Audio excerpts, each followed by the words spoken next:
You're experiencing transformation and you haven't even realized you're in the process. Your solitude is a profound journey, but not one of those romanticized retreats shown in movies between mountain views and enlightened smiles. For yours is happening in the quiet spaces, in the moments between the noise, with insights you don't know how to process and revelations that come from depth rather than distraction. And the worst part? You don't know who you are in this solitude, the seeker, the philosopher, the fugitive, or the sage. You bounce between embracing the quiet and fearing it, never settling long enough to discover its true power. Your purpose is to discover truth. Your role is to exist in authentic relationship with yourself. Your mission is to protect your inner dialogue from the corruption of constant noise. But you keep running toward connection as if salvation lies in never being alone, without reflection, without depth. Schopenhauer knew this centuries ago when he wrote that a man can be himself only so long as he is alone, and if he does not love solitude, he will not love freedom, for it is only when he is alone that he is really free. Yet you resist this freedom. You check your phone 150 times a day. You fill every silent moment with podcasts and playlists. You've convinced yourself that constant input equals growth, when in reality, it's in the processing, the silence between notes, where wisdom takes root. Listen carefully. Solitude doesn't need to be feared to be powerful. It just needs to be understood. But you don't understand. You wake up every day thinking you need the validation of others, the constant hum of conversation, the endless stream of opinions to form your own. You go through life trying to avoid being alone when you can't even be present with your own thoughts. I repeat, solitude is your teacher. Not because of comfort, not because of convenience. Solitude is your teacher because without it, your self-knowledge ends. And yet you have placed your mental clarity in the hands of voices that are here today and gone tomorrow. Do you really think wisdom is about absorbing everything around you? Being connected at all times, having all the external answers? That's not insight. That's noise. True wisdom begins in silence. Knowing when not to seek input. Recognizing that not everything that demands attention deserves reflection. You've lived too long believing that constant connection makes you complete. But tell me, how complete can you be if you don't know how to protect your mental solitude? How deep can you go if you don't even know what you really think? The problem is not the lack of information. The problem is the lack of integration. Because if you don't know what you're assimilating, anything can distract you. Do you know what Schopenhauer understood? He didn't start by looking outward. He started by knowing his mind, knowing its limits, knowing its position, knowing what's at stake. The world is my idea, he wrote, realizing that everything we experience is filtered through our perception. But if your perception is constantly shaped by others, what are you really experiencing? Not reality, but a borrowed understanding of it. Because if you don't know your own thoughts, you won't even know when they're being replaced by others. And here comes the question you should have asked yourself years ago. What are you cultivating in solitude? Don't tell me my social media, my network, my reputation. That's air. That's smoke. What really matters is what grows in silence. Your mental depth, your emotional independence, your philosophical framework, your authentic perspective. That's your strength, that's what cannot be outsourced. Because when that capacity breaks, everything else is superficial. Schopenhauer understood this when he observed that ordinary people merely think how they shall spend their time. A man of talent tries to use it. But you ignore it, you hide it, you cover it with endless distractions and external validation. As if wisdom were a download and not an internal cultivation, as if being connected made you profound. The truth is different. The world can flood you with information while you're growing more confused inside. What good is knowledge if your understanding is shallow? You've treated your mind as if it were a browser with infinite tabs open, as if quantity of input guaranteed quality of thought. But the mind doesn't work that way. It needs space to process, silence to connect dots, solitude to find meaning. Self-knowledge doesn't make you isolated. It makes you dangerous. Because when you know what thoughts are truly yours, when you have clarity about what you believe and what you've merely absorbed, You become unpredictable to a world that thrives on manipulating those who have no internal compass. Look around you. Look closely. Most people act from imitation, from conformity, from that constant feeling that they're missing something if they're not connected. And what does that do? It makes them easy to influence. If you challenge their borrowed opinions, they collapse. If you deny them immediate answers, they panic. If you offer them simple solutions, they surrender thinking. But there's one kind of person who doesn't play by those rules. The one who's embraced solitude, the one who's visited their own mind and made peace with its complexity.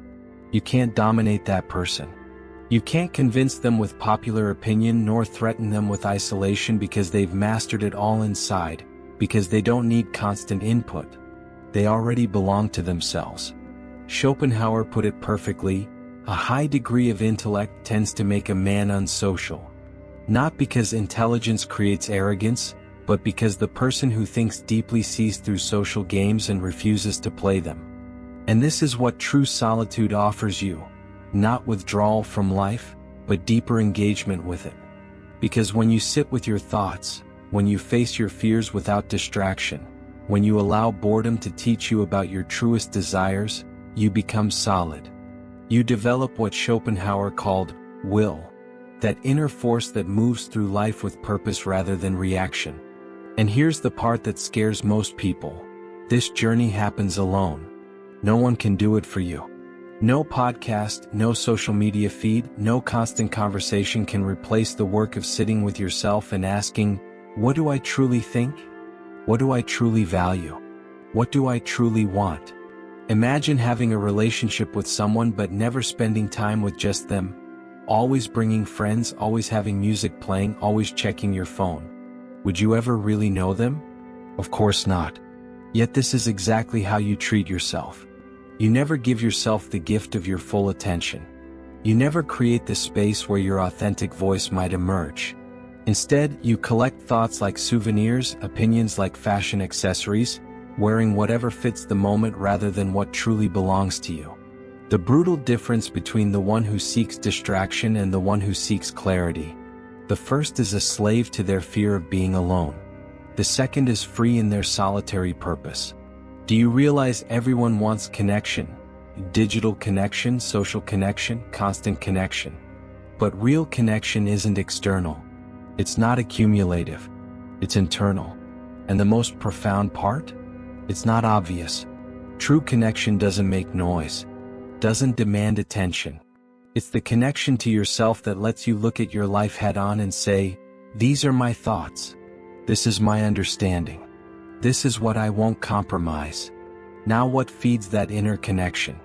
Solitude. Solitude that can't be bought or inherited. It's built. It's cultivated. It's preserved despite discomfort. Because having solitude isn't about enjoying your own company when you have nothing better to do. It's about holding on to it when everything and everyone demands your attention. It's about facing the storm and saying, this doesn't change my need for reflection. It's about seeing everyone scroll and you choosing to put the phone down. Not because you're antisocial, but because you already know where you are and where you're going. And that, my friend, terrifies those who are still lost. Comfort with solitude is a weapon, one that discomforts. Because in a world where everyone fears being alone, the one who walks comfortably with themselves shines like a threat. Because it reminds others that yes, it's possible to enjoy your own company. Yes, it's possible to think original thoughts. Yes, it's possible to live with meaning if you're willing to stop living through others' eyes. Schopenhauer recognized this when he wrote, the more a man has in himself, the less he requires from others. But no one tells you this because if you knew, you would stop being so predictable. You'd stop consuming what you don't need, thinking what you're told to think, fearing what everyone else fears.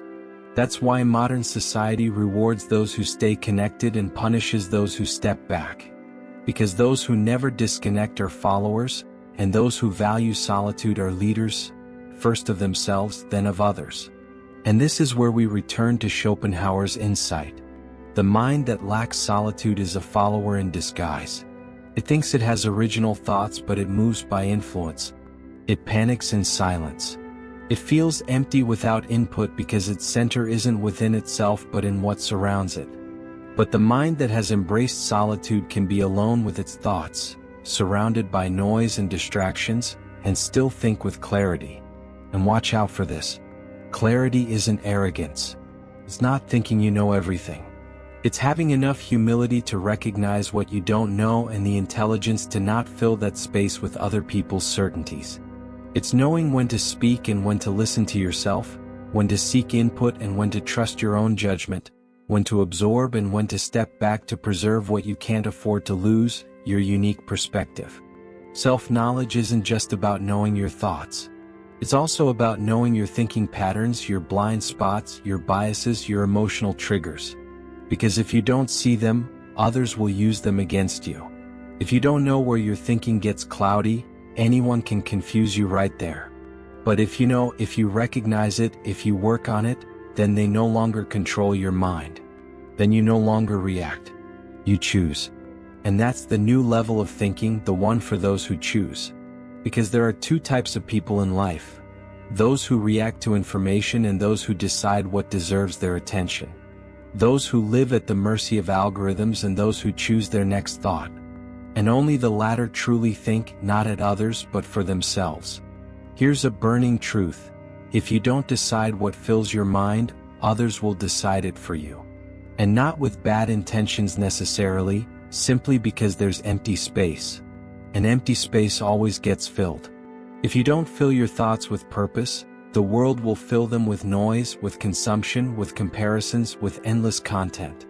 And you, without realizing it, will be thinking thoughts that aren't yours. Ideas that sound good but weren't born in your mind. And what's the point of having a brain if you're running on thoughts you didn't create? That's not intelligence. That's decorated repetition. It's thinking with a taste of borrowing. And the worst part? You don't even realize it until it's too late. Until you wake up one day, look at your opinions and don't know where they came from or why you hold them. And that moment, that instant, is the true mental surrender. Because there's no thought that can save you if you've lost touch with your own thinking process. And that's where balance comes in. Another forgotten pillar of intellectual independence. Because it's not enough to think for yourself. You have to protect that ability. And I'm not talking about avoiding all external input. I'm talking about creating boundaries around your mental space, filtering what you consume, questioning what enters your mind, creating time for integration. Because the mind, my friend, is fertile ground. And whatever you plant there will grow. What are you planting? Clarity or confusion? Because if you spend the day consuming what distracts you, listening to what agitates you, comparing yourself to idealized lives, what do you expect to grow inside you? Peace won't. Original thought even less. And that's when everything starts to deteriorate. First in how you process information, then in the quality of your decisions, until one day your thinking looks good from the outside but you know you've already lost your mental independence inside. And that's the saddest part because external opinions can be discarded. But when your thinking process weakens inside, everything else becomes imitation. That's why I repeat, protect your solitude, your mind, your capacity for original thought, your ability to sit with uncertainty without rushing to answers. Not because you're weak but because you're capable of more. And if you lose this capacity, everything else loses depth. And if you still doubt all this, ask yourself this last question. How many of your opinions have come from fear of disagreeing with others? And how many from your own clear thinking? The answer will tell you if you're an independent thinker or just a collector of other people's thoughts. And if you've made it this far, if you've listened to every word without looking away, it means something. It means that in some corner of your mind there's a voice telling you, this is for me. It's no coincidence. It's your authentic self pushing you to wake up, because you're at a precise point, at that key moment where either you keep living in borrowed thoughts or you finally decide to reclaim your mental sovereignty. But wait, don't go yet because the most powerful part comes now. Have you ever felt like you're thinking more but understanding less? As if each piece of information feels less satisfying? As if each article, video, and conversation leaves you more confused than before?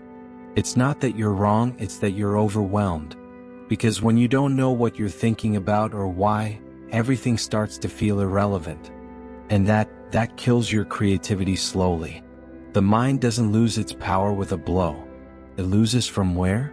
From processing everything without purpose, from ignoring depth to chase breadth. And you know what's most ironic? You probably already have everything you need inside you to change it. You already know it. You've already felt it. But you're afraid to act on it. You're afraid that by disconnecting there will be no going back. And it's true. There's no going back. Because once you start thinking clearly, you can't settle for mental chaos. So here's the last question, the one you can't ignore. Are you going to keep consuming without thinking, or are you going to start embracing solitude for real? Look, this isn't about motivating you. It's not about playing epic music and telling you that solitude will solve everything. It's about facing yourself and having the courage to be alone with your thoughts. It's about building mental strength from within, reflection by reflection, insight by insight.